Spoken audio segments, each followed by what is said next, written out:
But you real disrespected. Nah, I'm just a big fan. Okay. What do you think of the guy? I love it.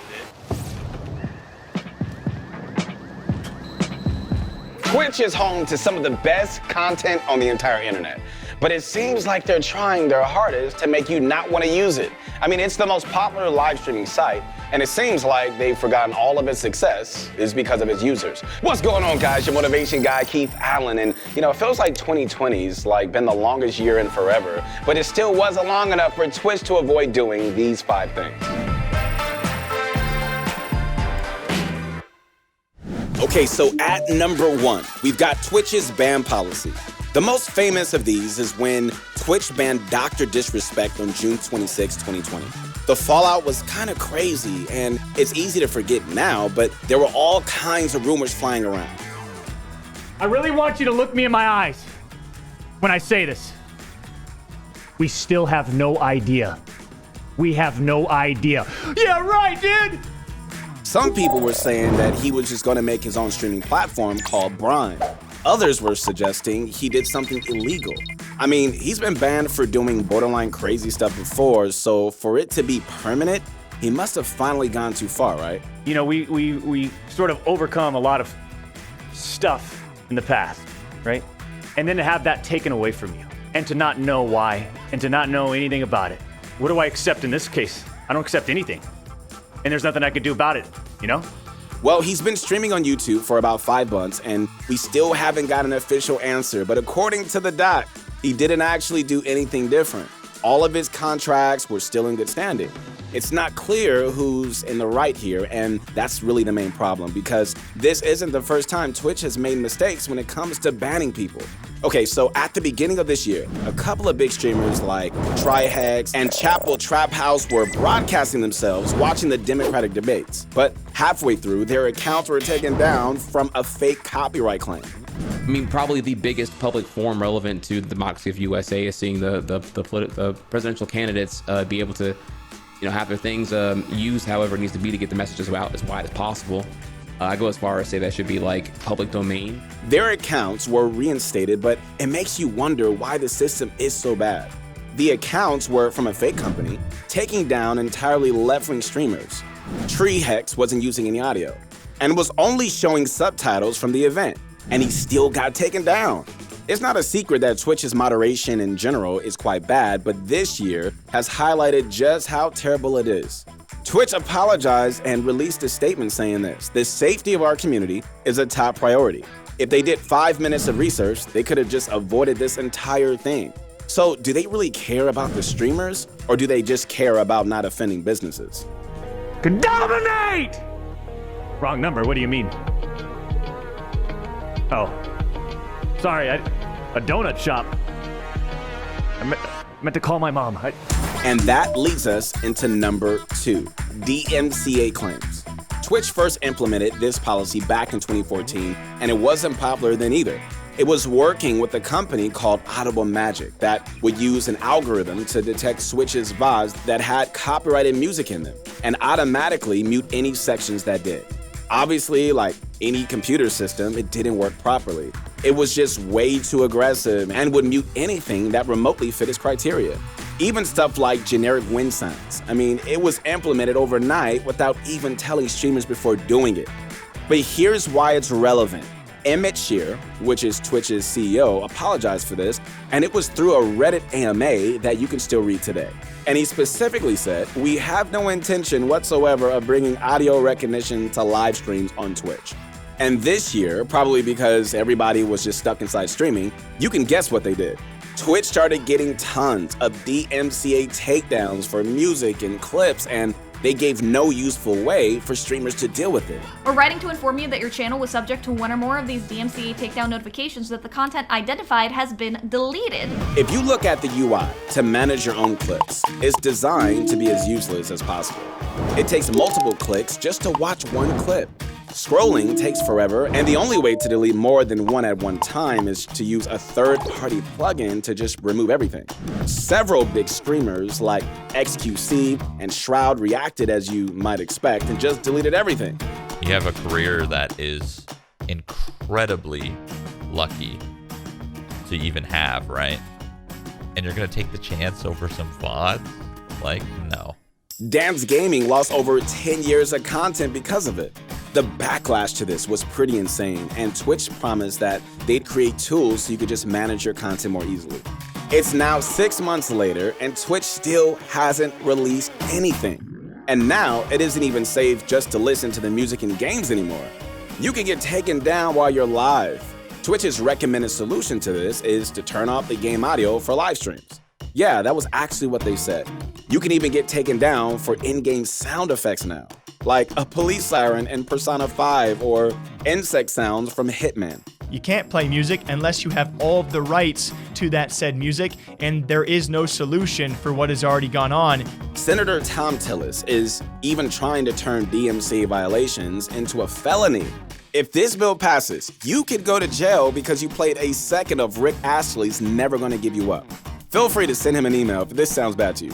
So if a streamer uses copyrighted music that would just be like a DMCA takedown, depending on the severity of it, they could go to prison. Games are even planning around this. Cyberpunk 2077's got a streamer-friendly mode specifically for this. It's just too bad that they didn't put in a seizure-friendly mode, but whatever. The worst part is, based on the Trihex takedown from before, it clearly doesn't even matter. They'll take your channel down even without a legitimate reason. We'll get through this, Champions Club. I know it's a tough. Because I don't know this one well. Life's weird right now. We'll get through this, okay? Okay, guys, at number 3 is hashtag Twitch Blackout. Trigger warning, something people really don't like talking about is how sexist the platform and gaming in general is. Other streamers and viewers and even employees of the company have been involved in sexual assault cases like this, and it all came to a head in 2020. Gaming should be a safe and welcoming scene for everybody, and some users started a movement in 2020 called hashtag Twitch Blackout to achieve exactly this. On the 24th of June, more than 1,000 popular streamers boycotted Twitch to bring attention to these issues. Twitch's response was to publish a statement saying that they were listening and banned a few users. But if you've been paying attention, you probably noticed that this really didn't do anything major. It's good they banned a few people, but this doesn't solve the root of the issue. Samantha Wong reported her case of sexual harassment from an employee of Twitch to a Twitch vice president called Justin Wong. He personally escalated the case to the head of HR and the CEO. He was told everything would be handled properly. Then the next year, this same person in question was used for several VIP events hosted by Twitch. Wong was told he was the uncle of someone high up in Twitch and therefore important and couldn't be removed.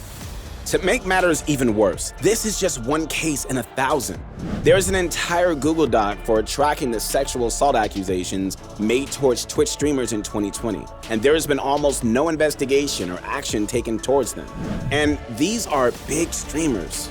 Giving them a platform to talk directly to kids is incredibly irresponsible. Twitch won't even investigate channels that have been reported for sexual assault multiple times.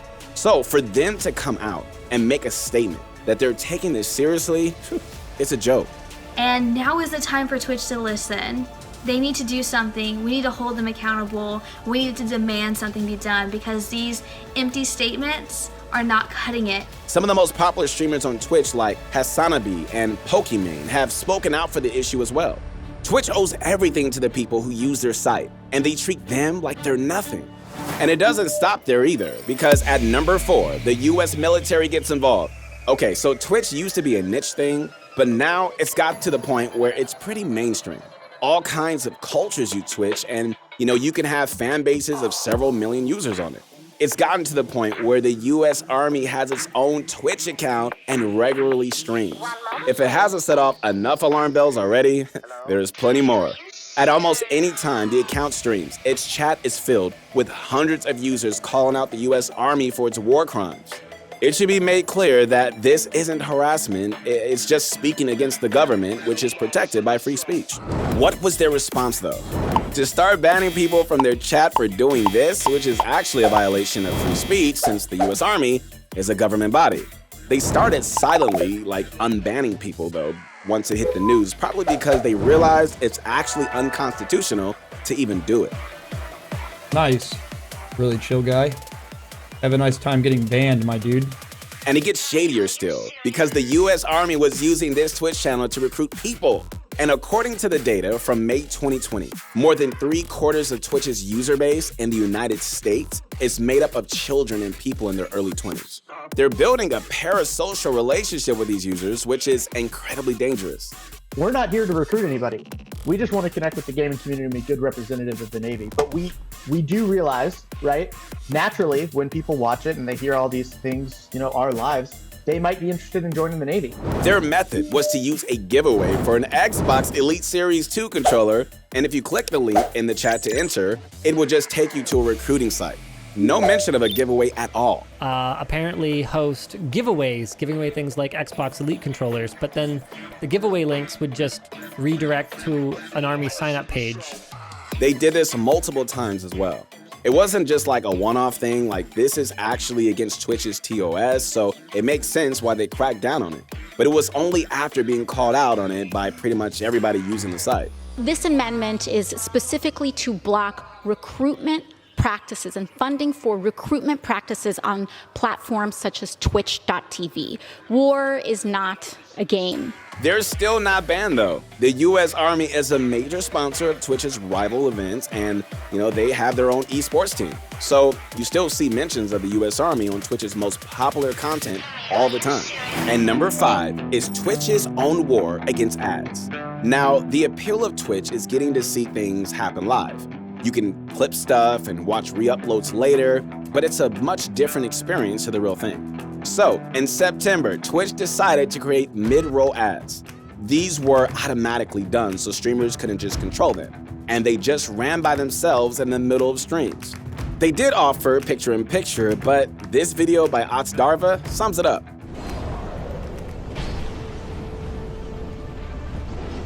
Put hot donuts with Kentucky Fried Chicken. These adverts were so clearly greedy. On Twitch, you only get paid ad revenue for every 1,000 views, and you only make $3.50 for those 1,000 views. Twitch pockets the rest. Luckily, they stopped the mid-roll ads after 3 days. It was that unpopular. When Twitch Prime first came out in 2016, its entire appeal was getting to skip ads on the site. They removed that in 2018 though, and now you have to buy the more expensive Twitch Turbo just to get no ads. Most users hate this aspect of Twitch, and they made the normal ads even more aggressive in 2020. It wasn't enough for them that more people than ever were just stuck inside and using their site. If they're giving you 30 minutes of ad-free experience for 3 minutes of ads, which is what Asmongold is talking about, they could literally change that to 50-50 if they wanted to. You see, it's not like YouTube, where you can just skip them after a few seconds, or they're just really short in length.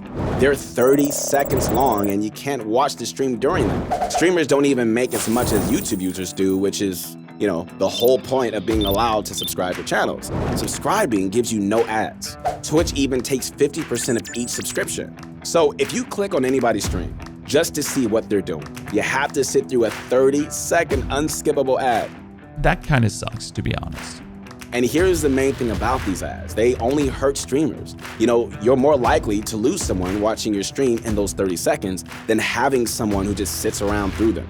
And this punishes smaller streamers heavily. Like, why would anyone want to watch a lesser known new streamer if there's a 30-second ad in the way? Especially when they can watch someone, you know, they already like and they're already subscribed to. So loads of streams have reported drops of average viewers by 30% since this change. Twitch is actively turning away viewers just for more money in the short term. Hey, let me go check out what my favorite streamers are doing on Twitch.tv. Space.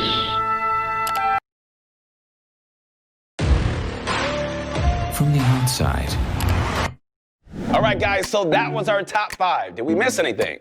If so, hey, let us know what you guys think down below. You know, Twitch definitely made more than 5 mistakes this year, but this was our pick for the absolute worst. Hopefully, you know, YouTube gaming starts getting more popular because of streamers like Dr. Disrespect, and Twitch finally gets a real competitor. Hey, I hope you guys enjoyed this video. I'm Keith Allen, and we'll see you soon.